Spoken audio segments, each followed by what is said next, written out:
Hi guys आजको दिनमा चाहिँ एकदम पानी परेको भएर म चाहिँ अब पानी उमालेर चिया रेडी गर्न लागेको। मसँग आउनु होला, चिया कसरी पकाउने भनेर हेर्नु होला।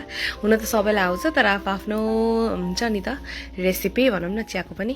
मैले चाहिँ पानी, चियापत्ती र चिनी हालेर मजाले उमालेँ। हाम्रो यहाँ चाहिँ अब त्यस्तो ग्यालनमा दुध आउँछ नि त, सो मैले होल मिल्क युज गरेको हो। पहिला रङ आउन दिएर अनि बल्ल म मिल्क हाल्छु।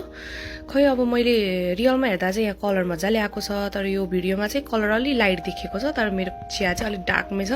मलाई चाहिँ एकदम उमालेर खानु मन लाग्छ चिया चाहिँ। मेरो ड्याडीले मम्मीले त्यसरी नै बनाउनुहुन्थ्यो, मलाई एकदम मन पर्थ्यो कि नेपालमा हुँदाखेरि। आई मिस त्यो टी कहिले खान जान पाउने होला जस्तो भएको छ मलाई।